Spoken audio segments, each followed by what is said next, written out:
Remaniement en Algérie, Tebboune change 15 ministres et envoie un signal fort à la France. Assalamu alaikum wa rahmatullahi wa barakatuh, chers frères, chères sœurs, chers auditeurs du monde entier.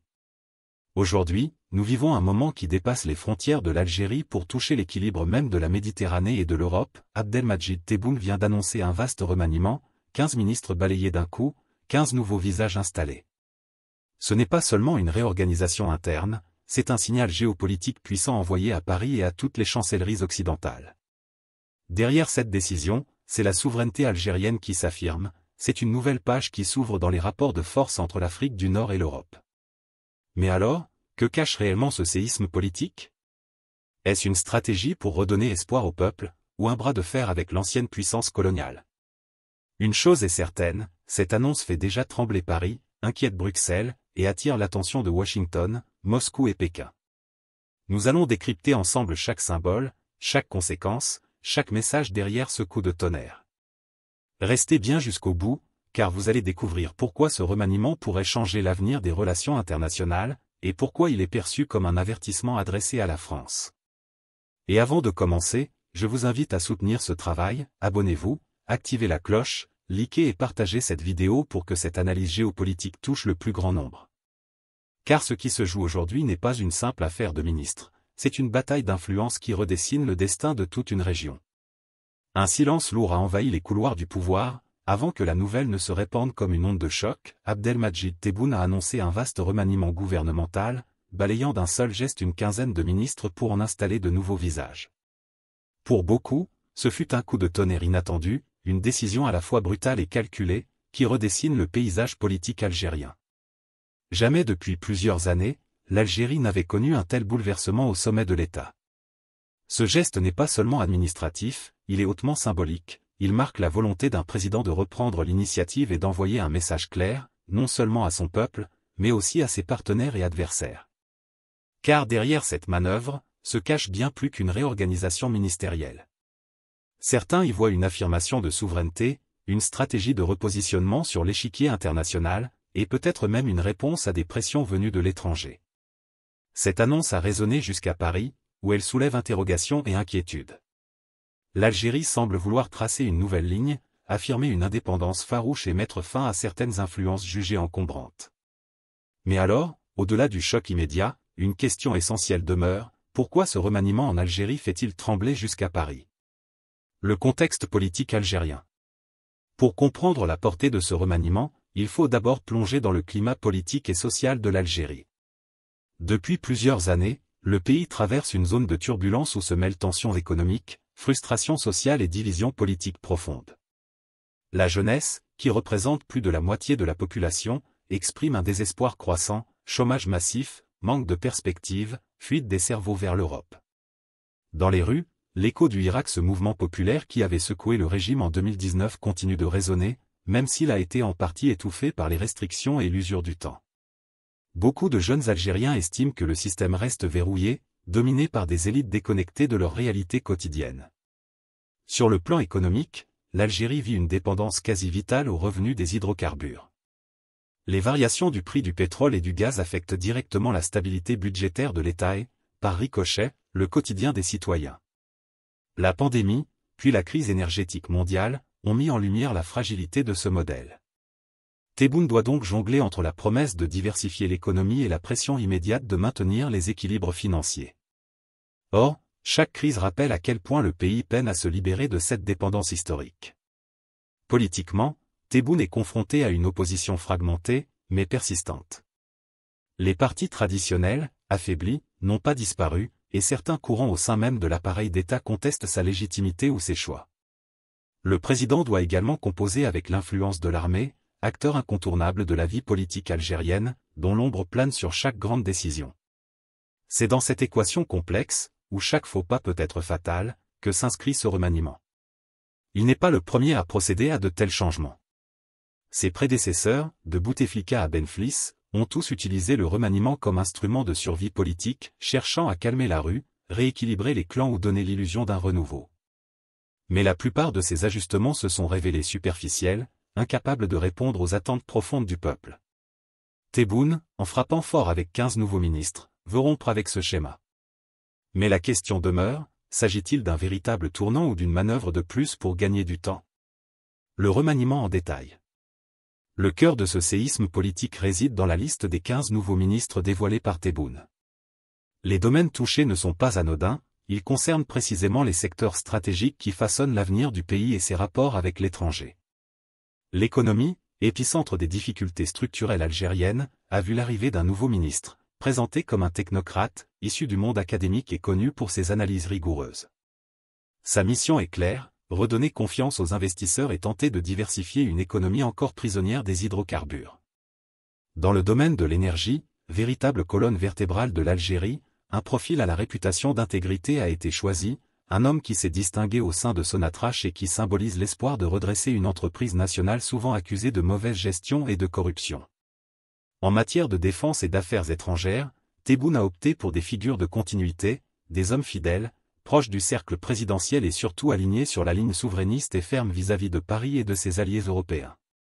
Parmi ces ministres, certains sont des visages nouveaux, symboles d'un renouvellement générationnel, destinés à parler à une jeunesse frustrée de voir toujours les mêmes hommes au pouvoir. D'autres, au contraire, sont des anciens déjà connus de l'appareil d'État, rappelés pour leur loyauté plus que pour leur audace. Ce mélange envoie un signal double, la volonté de donner une apparence de changement tout en consolidant le noyau dur du pouvoir autour de Tebboune. Car dans un système où les équilibres entre clans, armée et présidence sont cruciaux, chaque nomination est un message politique. Ce remaniement dit au peuple, nous avons entendu vos revendications, nous apportons du sang neuf. Mais il dit aussi aux élites, le centre du pouvoir reste solidement en place, et seuls ceux qui s'y rallient auront une place à la table. Cette dualité est au cœur de la stratégie de Tebboune. En sacrifiant certains ministres, il désamorce une partie de la colère populaire. En installant des fidèles aux postes sensibles, il verrouille ses arrières et rappelle que le véritable changement se fera sous son contrôle. C'est donc moins une simple redistribution des portefeuilles qu'un geste calculé, une pièce de théâtre politique soigneusement orchestrée pour répondre aux critiques tout en renforçant le pouvoir central. Un message à la France. Ce remaniement dépasse largement le cadre interne de l'Algérie, il contient un message clair adressé à Paris. Depuis plusieurs années, les relations entre l'Algérie et la France oscillent entre rapprochement de façade et tensions profondes. La crise des visas, en 2021, a laissé des traces indélébiles. Des milliers d'Algériens se sont sentis humiliés lorsque la France a drastiquement réduit l'octroi de titres de séjour, sous prétexte que l'Algérie refusait de reprendre certains migrants expulsés. Ce geste a été perçu à Alger comme une ingérence et une atteinte à la dignité nationale. À cela s'ajoute le dossier brûlant de la mémoire coloniale.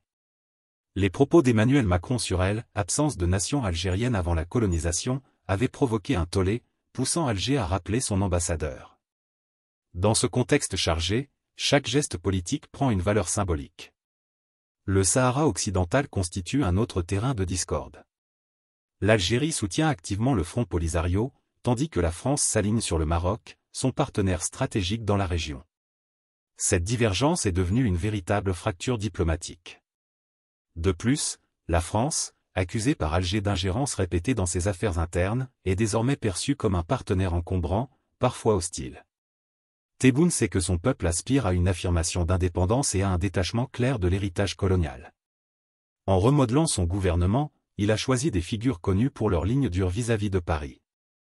Le nouveau ministre de l'Énergie, par exemple, est réputé défendre une stratégie résolument souverainiste, il prône la diversification des partenariats énergétiques en faveur de la Chine, de la Russie et même de la Turquie, au détriment des traditionnels accords privilégiés avec les Européens, en particulier la France. Le ministre des Affaires étrangères, lui, est décrit comme un diplomate au verbe tranchant, qui a multiplié les déclarations affirmant que l'Algérie n'a aucune leçon à recevoir de ses anciens colonisateurs. Quant au portefeuille de la culture, confié à une personnalité proche des milieux nationalistes, il symbolise une volonté de réaffirmer l'identité algérienne et de tourner définitivement la page d'une dépendance culturelle héritée de la colonisation. À travers ce remaniement, Tebboune ne se contente pas de gérer une crise interne, il écrit une nouvelle page de la politique étrangère algérienne.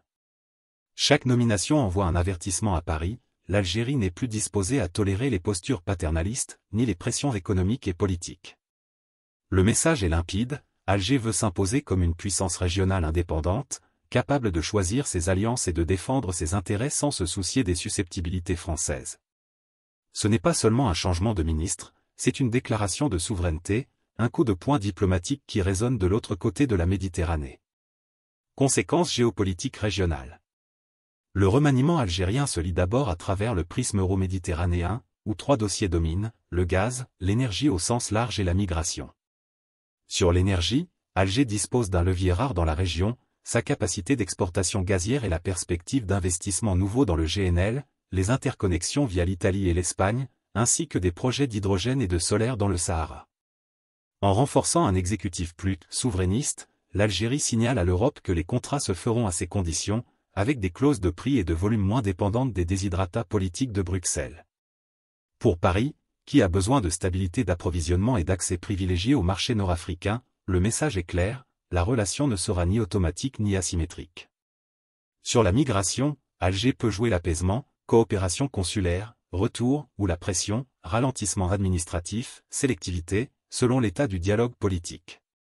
En d'autres termes, l'énergie et la mobilité deviennent des instruments de négociation à part entière, et le choix des ministres en charge de ces portefeuilles indique une préférence pour des deals plus équilibrés, potentiellement plus durs. Dans le Maghreb, ce remaniement s'inscrit dans une rivalité structurelle avec le Maroc, sur fond de ruptures diplomatiques et de divergences stratégiques, notamment autour du Sahara occidental.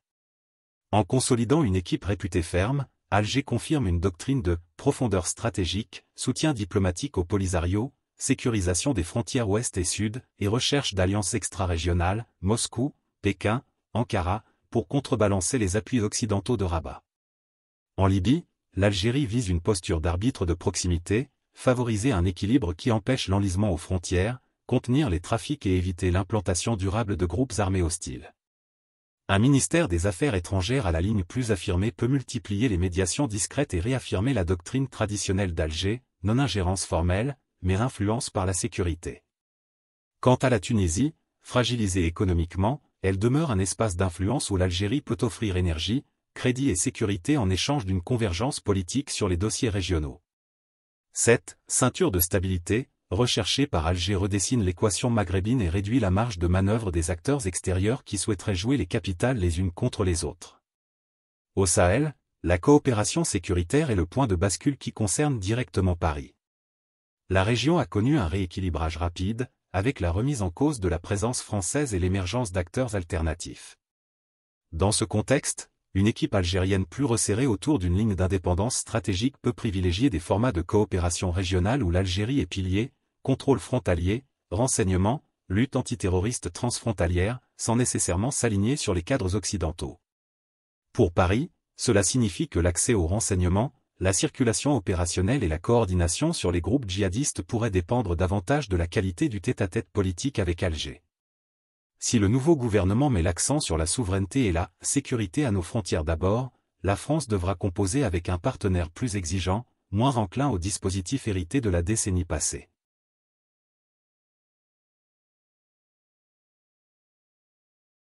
Au total, les conséquences régionales de ce remaniement se lisent comme une recentralisation de la boussole algérienne, faire de l'énergie un atout de négociation, redéfinir les équilibres maghrébins en s'affirmant face à Rabat, stabiliser le flanc libyen et tunisien, et peser au Sahel selon ses propres priorités. Pour l'Europe, et particulièrement pour la France, l'implication est double, accepter une relation de pair à pair sur l'énergie et la mobilité, et reconnaître à Alger un rôle d'architecte sécuritaire régional.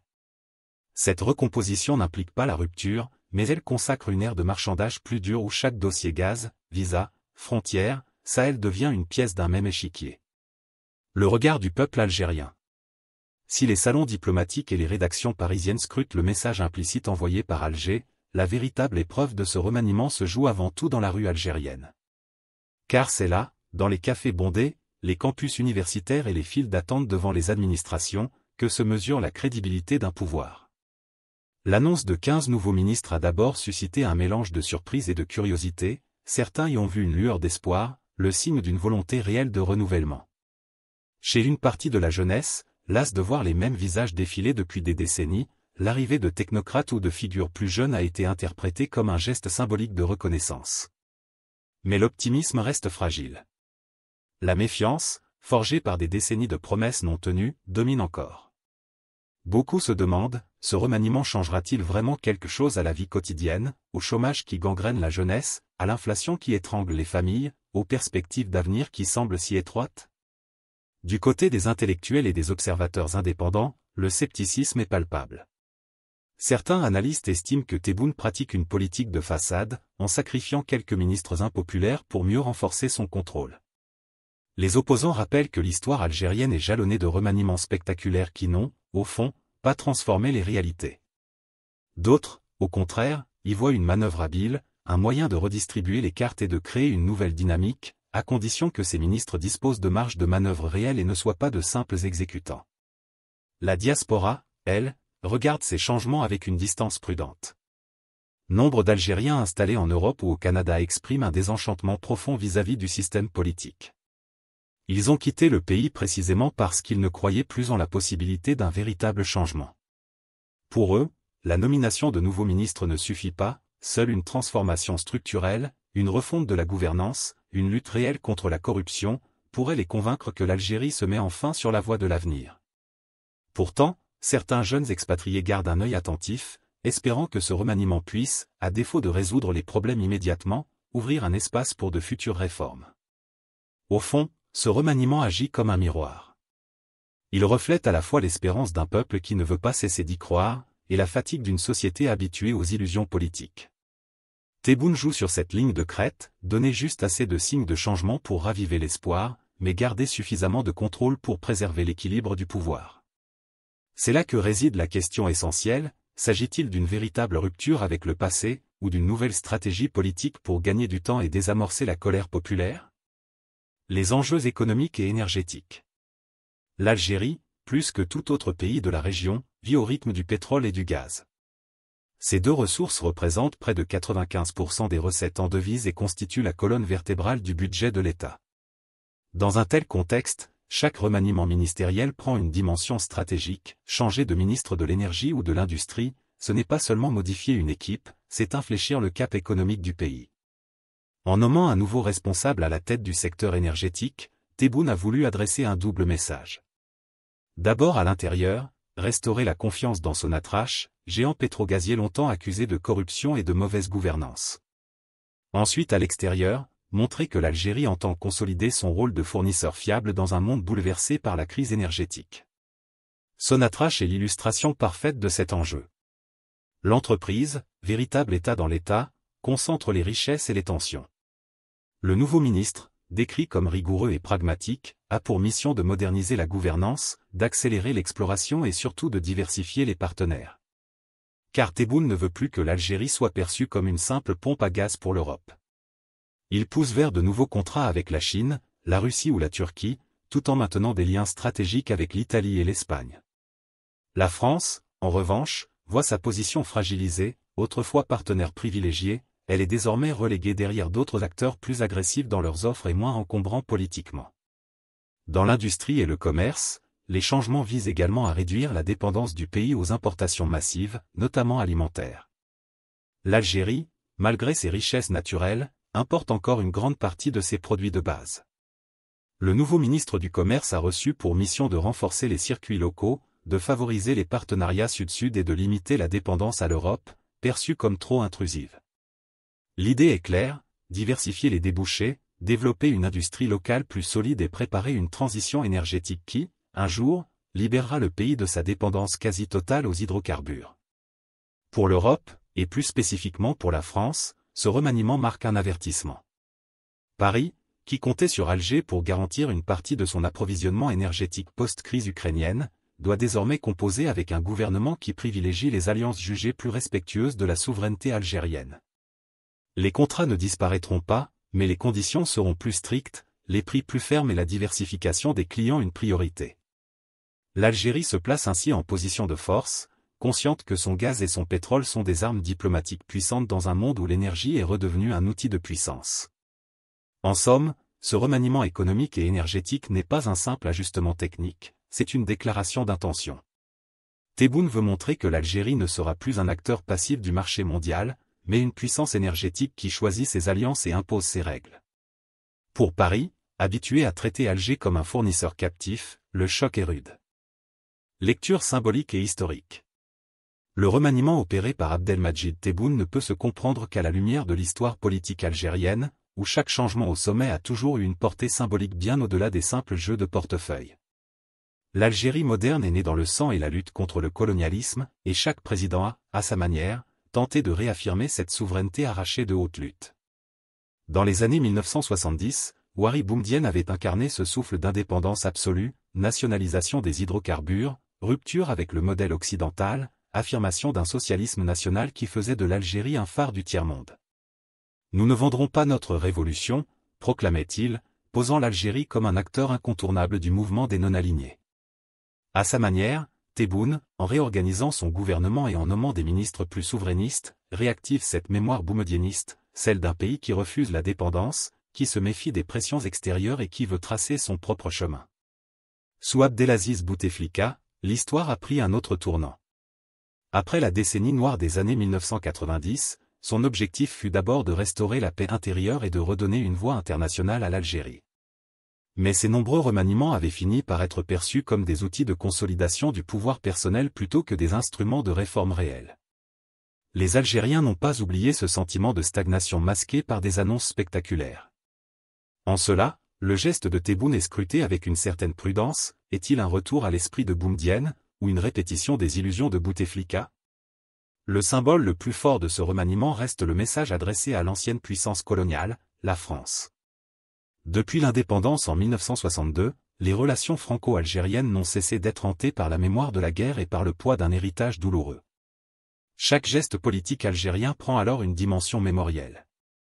En renouvelant son gouvernement avec des figures perçues comme moins francophiles et plus tournées vers d'autres horizons, Tebboune ravive l'idée d'une Algérie qui affirme sa dignité face à ceux qui, hier encore, la dominaient.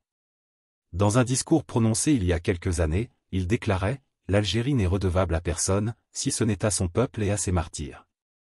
Cette phrase résonne comme un fil conducteur dans la lecture de ses décisions actuelles. Il ne faut pas oublier que la légitimité politique en Algérie s'ancre profondément dans le souvenir de la guerre d'indépendance. Tout dirigeant qui parvient à se présenter comme le défenseur de la souveraineté nationale gagne en crédit. C'est exactement ce que Tebboune cherche à faire avec ce remaniement, réaffirmer que l'Algérie ne pliera devant aucune pression, qu'elle soit économique, diplomatique ou mémorielle. En ce sens, son geste dépasse le présent, il s'inscrit dans une continuité historique où chaque génération de dirigeants tente de prouver que l'indépendance n'est pas seulement un héritage, mais une conquête permanente. Réaction internationale. L'annonce du remaniement n'a pas seulement secoué les cercles politiques d'Alger, elle a fait réagir discrètement, mais avec intensité, dans plusieurs capitales mondiales. La France, en première ligne, s'est retrouvée prise entre deux registres. Officiellement, Paris a choisi le langage diplomatique de la prudence, félicitant les nouveaux ministres et rappelant la volonté de poursuivre le partenariat bilatéral dans le respect mutuel. Officieusement, les inquiétudes sont palpables. À l'Élysée comme au Quai d'Orsay, on sait que les nominations de profils plus souverainistes et parfois ouvertement critiques à l'égard de la France annoncent une relation plus rugueuse. Certains diplomates français parlent déjà d'une « fermeture progressive » de l'Algérie vis-à-vis de l'influence française, notamment dans les domaines énergétiques et culturels. L'idée que Paris puisse perdre encore davantage de terrain au profit de Rome, d'Ankara, ou même de Pékin, alimente une inquiétude croissante. Dans les chancelleries européennes, le ton est plus feutré, mais le malaise est réel. Bruxelles redoute que l'Algérie ne durcisse ses conditions dans les négociations énergétiques, au moment même où l'Europe cherche à réduire sa dépendance au gaz russe. L'Italie et l'Espagne, déjà positionnées comme partenaires privilégiés d'Alger, voient dans ce remaniement une opportunité de renforcer leur place, tandis que d'autres pays, comme l'Allemagne ou la France, craignent d'être relégués au second plan. Derrière les communiqués mesurés, chacun comprend que l'Algérie s'affirme désormais comme un acteur qui choisit ses alliances en fonction de ses seuls intérêts stratégiques. Les États-Unis, pour leur part, observent la situation avec un pragmatisme habituel. Washington ne voit pas d'un mauvais œil un gouvernement algérien plus affirmé, tant que celui-ci n'entrave pas la coopération sécuritaire dans la lutte contre le terrorisme au Sahel. Mais l'Amérique reste vigilante, elle sait que chaque geste d'Alger peut influencer l'équilibre fragile entre les puissances régionales. En parallèle, la Russie, partenaire militaire et diplomatique de longue date, se félicite en silence. Moscou perçoit dans ce remaniement une opportunité de consolider encore son influence, notamment en matière de coopération énergétique et d'armement. La Chine, quant à elle, avance avec sa patience stratégique. Elle n'exprime pas de position bruyante, mais profite de chaque repositionnement algérien pour étendre ses investissements dans les infrastructures, les télécommunications et l'énergie, renforçant ainsi sa place comme acteur incontournable. Ce remaniement devient donc une pièce de plus dans le grand jeu des rivalités mondiales. L'Algérie, en modifiant la composition de son gouvernement, n'a pas seulement redistribué ses cartes internes, elle a rappelé à tous qu'elle est un acteur central en Méditerranée et en Afrique du Nord. Et à Paris, Washington, Moscou ou Pékin, chacun l'a bien compris, ce n'est pas un simple remaniement, c'est un signal de puissance. Alors, que faut-il vraiment comprendre de ce coup de tonnerre politique? Est-ce l'annonce d'un véritable tournant pour l'Algérie, une refondation de son gouvernement qui redonnera espoir à son peuple et rééquilibrera ses relations internationales? Ou n'est-ce qu'un nouvel écran de fumée, habilement orchestré pour calmer les colères internes et envoyer des signaux de fermeté à l'étranger sans véritablement transformer le quotidien des Algériens? Dans les prochains mois, la réponse se dessinera. Car derrière chaque nomination se cache une épreuve, celle de relancer une économie asphyxiée, de redonner confiance à une jeunesse qui doute, et de gérer une diplomatie qui doit jongler entre les attentes de l'Europe, les rivalités du Maghreb et les ambitions des grandes puissances. À Paris, on scrutera chaque geste d'Alger, chaque discours, chaque contrat signé, avec l'angoisse de voir l'Algérie s'éloigner davantage. À Alger, on mesurera si ce remaniement peut enfin répondre à cette soif de dignité et de souveraineté qui brûle depuis l'indépendance. Une chose est certaine, en balayant 15 ministres d'un seul mouvement, Tebboune n'a pas seulement changé son gouvernement, il a lancé un défi. Et ce défi, adressé à son peuple comme à la France, résonne comme une promesse, l'Algérie ne pliera plus jamais face à son ancienne puissance coloniale. Mes chers auditeurs, vous l'avez compris, ce remaniement n'est pas une décision ordinaire. 15 ministres remplacés d'un seul geste, c'est le signe d'un pouvoir qui veut reprendre la main et imposer sa souveraineté. C'est aussi un avertissement clair à la France et au reste du monde, l'Algérie ne sera plus un simple pion sur l'échiquier méditerranéen, mais un acteur central des équilibres énergétiques, migratoires et sécuritaires. Ce qui se joue aujourd'hui dépasse la politique interne, c'est une recomposition géopolitique où l'Algérie affirme son indépendance et sa dignité face aux puissances anciennes et nouvelles. Mais la question reste ouverte, ce coup de tonnerre marquera-t-il le vrai tournant attendu par le peuple, ou n'est-ce qu'un chapitre de plus dans la longue bataille pour la souveraineté? Le temps nous le dira. Ce qui est sûr, c'est que l'histoire s'écrit sous nos yeux, et que nous devons rester vigilants, informés et engagés. Alors, si vous voulez que ce message d'analyse géopolitique touche le plus grand nombre, soutenez cette chaîne dès maintenant, abonnez-vous, likez cette vidéo et partagez-la autour de vous. Plus nous serons nombreux, plus nous pourrons éclairer ensemble ces jeux de pouvoir qui décident du destin de nations entières. Allahumma idina sirata al-mustaqim, Allahumma barik fi ardina wa fi shabina, Allahumma ajial alizata wa asiyadata li al-umma al-islamiyya. Ô Allah, guide-nous vers le droit chemin, bénis notre terre et notre peuple, et accorde la puissance et la dignité à la communauté musulmane. Amen.